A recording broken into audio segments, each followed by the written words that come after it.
You're looking very blurred. Oh, there you are. Very blurred. You were shape-shifting there briefly. Yeah, shape-shifted. Good evening on the 30th of March. Yeah. It's not a Saturday, it's a Wednesday. It's a Wednesday. Tuesday. Well, it's Wednesday now. That's true. Yeah. We've gone into Wednesday. It's another VC session, another music sharing session. Maybe one of the last in this house. Yeah. So very soon we may be in a new venue. Anyway, we kicked off. The main thing to say is we played everything at the right speed. We played everything at the right speed. Yes, it's very soulful and at times very English. Yeah. Right. First record off the blocks was The Revolution Will Not Be Televised off the Pieces of a Man, Gil Scott-Heron album. I went to a great sort of musical tribute show at the Roundhouse a few weeks ago that a friend of mine, Charles Stewart, was performing in. There was also David Akomo from The Invisible. There was, Jamie Woon, Kate Tempest, Floating Points. What's his name? Reginald T. Washington? No. I don't know. Anyway. But yeah, great gig, and this is a fantastic album. For anybody who doesn't have this album, this is probably the best Gil Scott-Heron album of pure, consistent, amazing music. With an incredible band, with Bernard Purdy on the drums and Ron Karsh on the bass. Yeah, I mean the first side is more kind of up-tempo, funky jazz. The second side is more kind of mellow and deep, but some fantastic songs. And that was a great gig, actually, I have to say. Yes. And you played? And I played The Revolution Will Not Be Televised. Yeah. Reginald D. Hunter did a version of that at the gig. And actually, there's a lot of lyrics, and he hadn't really learned them, so he was reading them off. He got paid, he just didn't go down that well. It sounded great. This album's also got Lady Day and John Coltrane. Lady Day, John Coltrane. Amazing. Home is Where the Hatred Is. Fantastic. Pieces of a Man. Very good record. Fantastic. And I then went for, I think it was more up the connection does actually, but I then went for Michael Franks. I think there's something about that kind of groove going on. Michael Franks is, I've always really liked Michael Franks. He's a bit like a guilty pleasure though, I think. Some of his stuff can be a little bit cheesy. But this is off his, I think it's his first album actually, and played the track with Jive, again an amazing band. John Guerin on drums, Wilton Felder on bass, Joe Sample on keyboards, Larry Cotton on guitar, and Michael Greco on saxophone solos. Very hot man. Very hot band. Yeah. Michael Franks in the same category as Toto. I think something about the sort of scatting style vocal made me think of this album, which is King Pleasure, and the album's called Golden Days, and we listen to the track Mood is Mood for Love. Just a piece of vintage jazz, I guess, really. With some fantastic vocals. I don't know what to say about that. Very cheap album to pick up. If you're seduced by that cover. I think it was the standard, the fact that Moody's Mood Love was a standard, put me on to Donny Hathaway. Don't need much excuse for Donny Hathaway anyway, really. And played Misty off Everything Is Heaven. Was his first album? Yes. I think it was, wasn't it? Yeah. On Atco. I mean, Donny Hathaway's just a hero. I think they're both heroes, actually. Great album. This is the album with got the original version of The Ghetto in it and the Young Gifted and Black as well. So I played Misty. Well, and I had to follow that up with some more Donny Hathaway, and at this point it's important to introduce the Nagaoka cartridge to the session. It's just sitting there behind John. Yeah. The Nagaoka, I think it's something like the S500, all the way from Japan. New addition to the system here, and the reason I'm mentioning it is because this was the very first record I played when the cartridge arrived a few weeks ago, and it's the Extensions of a Man, Donny Hathaway track. We listened to the tune called Come Lucky Children. Beautiful rhino vinyl reissue, 180 grams, quite decently priced. I mean, as John said, you can't go wrong with John Scott-Heron. Every album is a killer. Yeah, definitely. Then I went for something that both of us had, but I hadn't played this for possibly even 15 years, Or even 20. maybe even 20 years. This is Definition of a Band by Mint Condition, which we were. They were working band. I knew because they were working band in the kind of mid-90s. Notable, I guess, was they featured Chris Dave, who's probably a bit of a drum hero as well. And I got special dispensation to play 2 tracks of this. Play the track Sometimes and Missing of this record. But if you have this lurking in your record collection anywhere, it's just you get it out and have a listen to it. Fantastic. All Amazing. through. It's a great album. Yeah, and if you haven't got it, Get it, it's cheap. I mean, double vinyl. double vinyl on Discogs, probably 10 quid or something like that. Very good record. Excellent stuff. Mint Condition, the beginning of, I think the kind of beginning of Chris Day's career. Yeah, and actually there was a theme. One of the themes today was incredible drumming. There's a lot of incredible A lot of incredible drumming. Now, here's an album that you don't see very often. In fact, I've never seen it before. Junie Morrison from the Ohio Players, from Parliament Funkadelic. I'm not sure how many solo albums he made, but I think this was his first one. And I picked it up last week at a great record shop in Ramsgate. And it's called When We Do. Ramsgate to me. Ramsgate. Kent. Ramsgate in Kent, yes.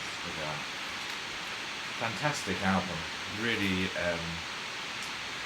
very diverse, versatile, all kinds of styles represented.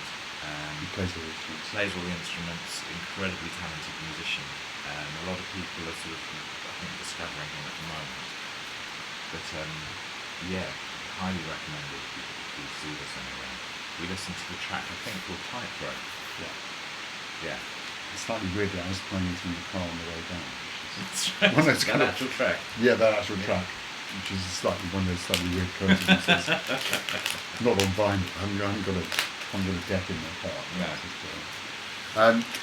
Something about, I guess, kind of funk auteurs. I think these are Yeah. Think You're Sly, and a kind of under kind of estimated Sly album that he danced to music, which I think is his first or second record, and played Are You Ready at this, which also had some incredible drumming in it. Yeah, I mean, kind of worth. I mean, it's not an absolute classic. He was still really making singles rather than making albums at this time, but this is Sly, you never go wrong with Sly. You never go wrong with Sly. Well, carry on with wonderful drummers, and also what became a bit of a theme for the next few tracks, which was vocal male groups, or male vocal groups, I should say. The drummer here is Jerome Brayling, who was another P Funketeer. Am I right? Yeah. Yeah.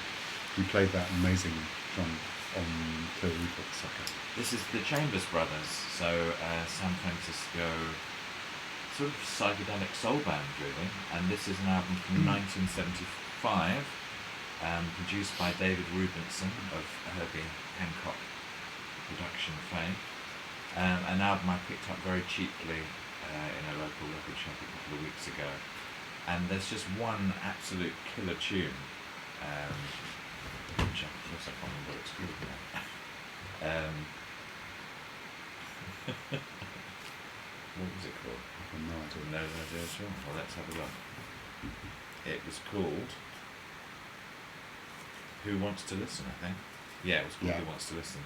And very much had a sort of, psychedelic soul, kind of amazing sort of Moog synth bass line, very unusual percussion, almost kind of early sampling, although it wasn't sampling of vocals and stuff, and a kind of crazy Temptations-esque vocal sound. But great. They were That particular track is fantastic. They were a real crossover band. They were very popular at the time, actually. Chambers Brothers. Right. Played a lot with kind of rock bands as well as playing the from the Temptations sounding to the Temptations itself, with possibly one of the worst covers ever made. You can't really go wrong with Norman Whitfield period Temptations, and this is from the album Solid Rock, and I played the track Take a Look Around.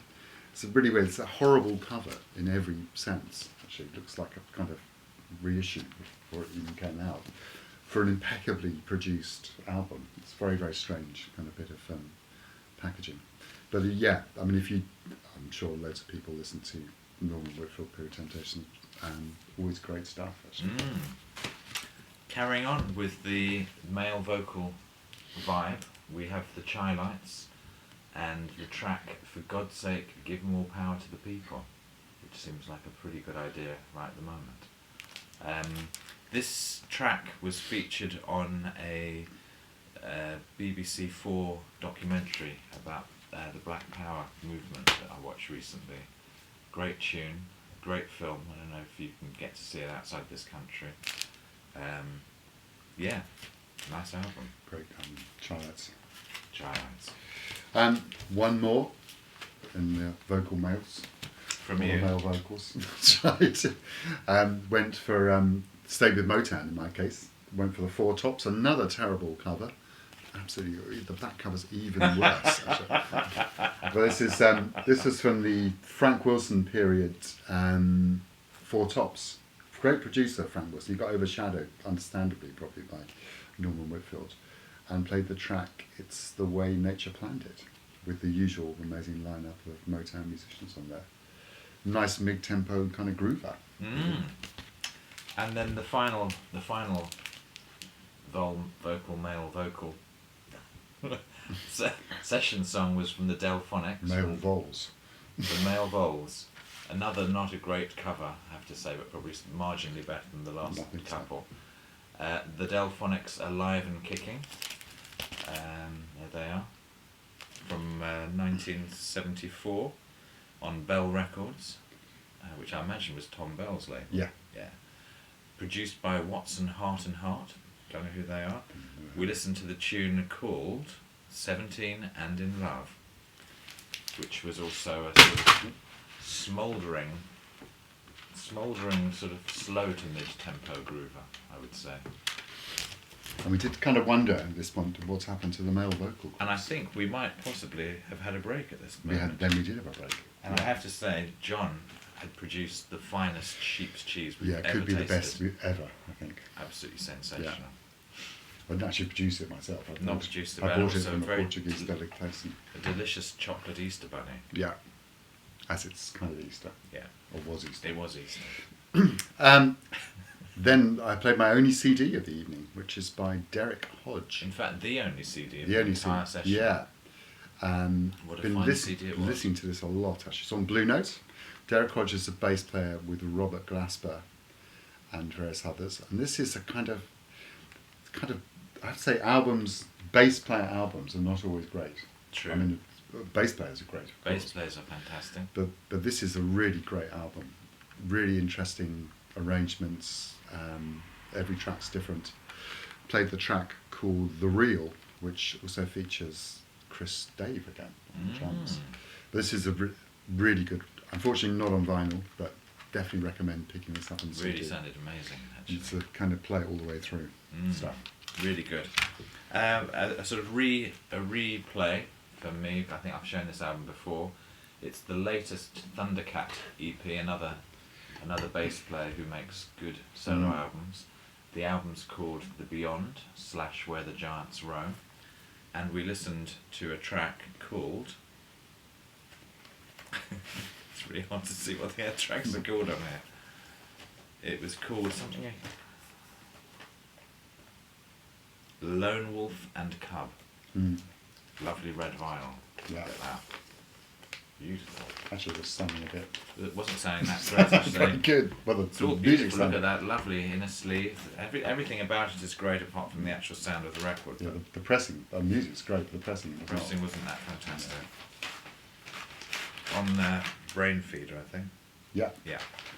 The Flying Lotus label. I think it's the best thing he's done, actually. I think it definitely is. Yeah, that's why it's got a second airing. Another third bass player album, and went for Actually, what is not a great Stanley Clarke album on the whole, called Time Exposure, which I guess was mid-80s. Yeah, it's mid-84. But there's a great track on it called Heaven Sent You with Howard Hewitt, formerly of Shalimar, on vocals. And this was a bit of a kind of big tune in the UK, wasn't it, for a while? Big tune on the jazz funk scene. Yeah. The rest of the album's kind of alright, actually, but that track is... Very 80s. It's very 80s, but that track's a bit of a killer. Sometimes 80s sounds okay. Yeah, and sometimes. it kind of was sounding Yeah. okay. So okay that I had to pull out another classic 80s track. Look at that. That's not a great cover either, is it? That's Luther Vandross, Busybody, and that was the tune we listened to. And obviously this also co-produced by another fine bass player, Marcus Miller. Fantastic track. You were particularly... I love the drumming on that track. Loving Yogi Horton's drum I think work. it's fantastic drumming on that track. I saw him live around that time as well. It's fantastic. Not sure the exact connection with the next one, but again, don't need much excuse to play any Steely Dan. And Fantastic drumming. Fantastic drumming again. Played Gaucho off Gaucho, which was I think the second most expensive album ever made, actually after Tusk by Fleetwood Mac. Love Steely Dan really, and this was I guess this is the last one before they disappeared for a long period of time. Yeah, still sounds good. And by this time, the Nagaoka cartridge was getting a real... It was sounding very, very good. Yeah, this time. we were going very hi-fi, high fidelity at this stage. Yeah. And we had to pull out another session classic, although I don't think we've ever shown it on these videos, but it's dates back from our 90s sessions back in Hackney, pre-YouTube, and it's the Donald Fagen solo album called Kamarakind. Is that what it's called? No, Kamakiriad. Kamakiriad. And the fantastic track On the Dunes, which also features an incredible outro with some phenomenal drumming. From Chris Parker. Thank you very much, John. Yes, get this album. Sensational. Yeah. It's the second one of his trilogy. With Walter Becker on bass, so they were kind of back, but it was a Donald Fagen solo album. So it's a trilogy with The Nightfly and Morph the Cat. The Cat. Yeah. I don't often upgrade records, but I did upgrade this one. This is always one of my favourite kind of fusion records from the 70s, which is the new Tony Williams Lifetime. The album Believe It with Alan Holdsworth, Tony Newton on bass, and Alan Pasca on keyboards. Played the track Wildlife off it. It's a great album, this, and it's definitely the best of his kind of more jazz funk sounding records, as opposed to, obviously the early Lifetime stuff is legendary, but this is a good album. More fusiony than jazz funk. More fusion, more fusion. Actually. And also featuring Alan Holdsworth. Yeah, he sounded really good. He sounded like Frank Zappa to me initially. I wasn't sure that was Zappa. Yeah. But another great individual and authentically different guitar voice, and a big shout out to Ben Costello, who I know is a great fan of this man, Terry Ripdale. The album Odyssey on ECM. Just a very hard to categorise his style. It doesn't sound like an ECM album particularly. We listened to a track called Better Off Without You from 1975. Really nice double album. Quite a sort of has got that early Miles-ish influence on some tracks, but actually this tune was completely its own thing. Very dynamic and kind of quite ambient. And he's a very understated but powerful guitarist, and he really brings out the kind of richness of the lower end of the guitar, which is kind of quite unusual. Big influence on a lot of people, but not kind of well known. No. Seems to have a Virgin sticker on it. Look at that. Original Virgin Records import sticker. Yeah, it's the original pressing. I then went for, staying in the same kind of fusiony kind of area, went for the track And Then off Mr. Gone, which is probably the Weather Report album from the first kind of, the middle phase, I guess, which is probably less known, I guess, than Heavy Weather and Black Market and so forth. but a goodie. And played the track, and then, as I said, which actually I think was co-written by Maurice White and features him on vocals. Very strange structured track. Yes. Oh, I liked your description of. Yeah, but it sounds a bit like somebody halfway through the track, somebody opens the door on Earth, Wind and Fire in the next room, and then suddenly shut the door. That's what it sounds a bit like that. I was inspired then to play an Earth, Wind and Fire track from the album Head to the Sky. We listened to the track called Keep Your Head to the Sky. Yeah. Beautiful vocals, very sort of spacey, airy sound. Yeah, if you don't know the early Earth, Wind and Fire, really worth checking out. I mean, all of their stuff's great, but there was a definitely slightly different vibe going on in these early albums. Really nice. Charles Stepney produced. Well, was it? Was it? No. No, somebody else you said. Someone, Joe Wissett. Well, I've never even heard of it. Sounded like it should be a Charles Stepney. Yeah, that's right. It had that sort of. I don't now. Opens. Stanley Tarantine made some terrible records, actually, after he left CTI, but this isn't one of them. No, actually. but the one that you need to avoid is the one with the Headhunters as the backing band. Yeah, which you think is going to be amazing. And it isn't very good at all. No. But this is quite silky and quite kind of lush. But it's kind of got some good players on it. It's got Freddie Hubbard, Ron Carter, Jack DeJohnette, Patrice Rushen and David T. Walker. And string arrangements by Gene Page, who of course was Barry White's man. Yeah. Played That's the Way of the World. Very nice. Which is, of course, an Earth, Wind and Fire track. And it sounded good. With actually. a lovely sort of duet between Stanley and Freddie towards the end. Really nice. I bought this record for 5 pence. I remember this, which is about 8 cents. Or Bargain. €8. Bargain, Not recently, but quite a long time ago. Well, I was also moved to also play some good Stanley Tarantine, and this is the album Cherry that also features Milt Jackson. It's on CTI, and we listened to the track called Sister Sanctified, which is a Weldon Irvin penned tune, and features the incredible lineup of Billy Cobham on drums, Ron Carter on bass, Cornell Dupree on guitar, and Bob James on the keyboards. Very nice, especially that tune. Then I closed. I think this is the last of this section. Yes. Went for, I don't know, I think it was something about the bluesy nature. There's a kind of bluesy vibe with Sister Sanctified. Went for, I've been listening to a lot of Dave Holland recently on ECM. His new record, I can't remember the name of, which has just come out on CD, is absolutely phenomenal. So pick that one up. But I played Blues for CM, which is obviously for Charlie Mingus, off, I think this was his 2nd or 3rd quintet record for ECM. And another incredible lineup: Steve Coleman on alto saxophone, Kenny Wheeler on trumpet, making his first 2 appearances tonight. Robin Eubanks on trombone. His brother Kevin is on the new album, and Marvin Smitty Smith on drums. Very nice, great bass player. Indeed. Okay, we had another break and re-entered for the final third of the session. And a big shout out to Doug in Canada, who did a fantastic all Dennis Brown video a couple of weeks back. And I think mentioned this album and possibly even mentioned the track If I Follow My Heart, which is a beautiful track, very early Dennis on the Studio One label.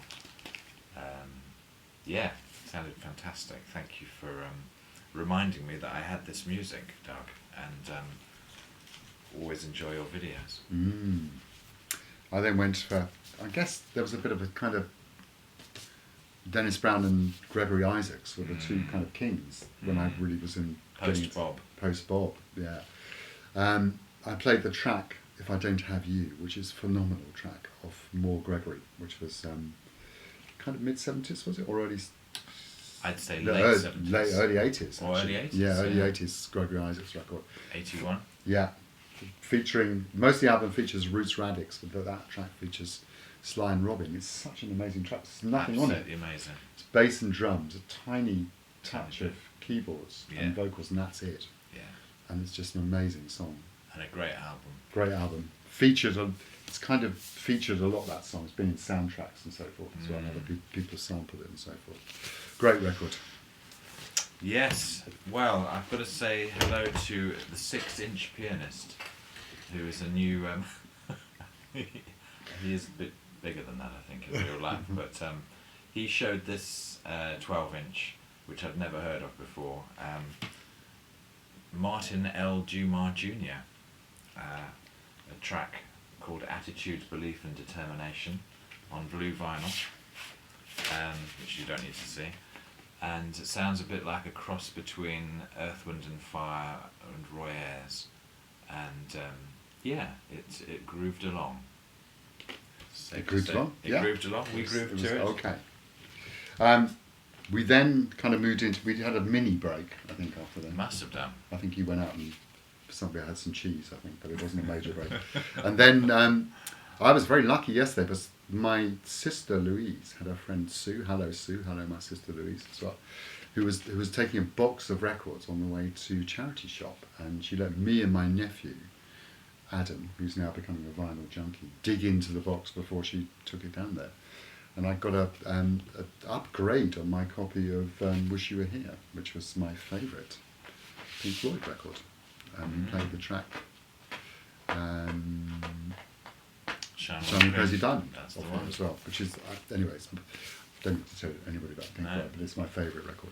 This started our little English section, and I also want to say a big shout out to Spirit Tweaks, another great poster, who I think also is a bit of a Steve Winwood fan, and we listened to John Barleycorn Must Die, that's what it's called, which was kind of originally going to be a Steve Winwood solo album after he left Blind Faith, but he ended up calling Jim Capaldi to come and play drums, and Chris Wood on the sax and flute, and a bit of Hammond, I think, as well.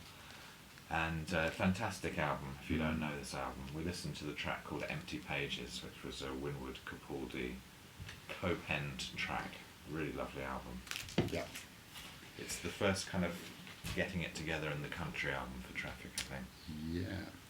Then went for a track by Pentangle off a compilation called Pentangling, which is on the Transatlantic label, I think it was, and played the track Made That's Deep in Love, which is a kind of traditional song, I think, which has been reworked in a contemporary feel. I mean, Pentangle, those who don't know, it's Bert Janssen, John Renbourn, Danny Thompson, Terry Cox, and Jackie somewhere else. Jackie, the singer whose name I've forgotten, which is terrible.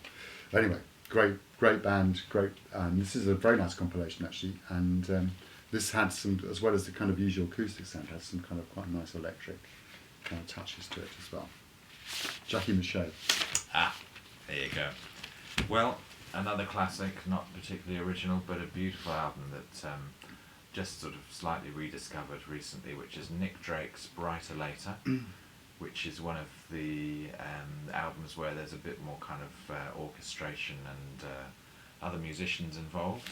We listened to the track Hazy Jane 2, which features the Fairport Convention rhythm section of Dave Pegg and Dave Mattox and Richard Thompson on lead He's guitar. another great drummer, Dave Mattox. Absolutely. Very, I mean, again, if you don't have this, you really should get it. Now, Nick Drake got quite influenced by the whole kind of scene, South African kind of jazz scene in London, and Chris McGregor actually had some contact with them. And Joe Boyd. And Joe Boyd as well. Produced him. And Anders did a needle drop on his channel recently and played a track off Lewis Maholo's Spirits Rejoice record. Lewis Maholo's probably one of my favourite drummers, actually, certainly favourite drummers based in the UK. He came from South Africa, played with Steve Lacey and Enrico Rava in the 60s, then played with Brother to Breath and other people. This is a great band, and I was lucky enough to put one of their own, they only did 2 gigs, and I put one of them on, actually, myself. Band features Lewis Maholo, Evan Parker, tenor saxophone, Kenny Wheeler, who you heard earlier on as well, Nick Evans and Radu Malfatti on trombones, Keith Tippett on piano, and 2 bass players, Johnny Diani and Harry Miller. Great record, this. Really, really good. One of the best British jazz records on the Ogan label, which was an independent label. And that's my last track. And played the track called Wedding Hymn, which has a beautiful solo by Kenny Wheeler. Fantastic solo. So we were in a bit of a spiritual dimension by this stage, so it felt entirely appropriate to move out of the UK and head into Al Green territory from his album Call Me, and the track Jesus Is Waiting, because I'm sure he is. Yeah, fantastic album.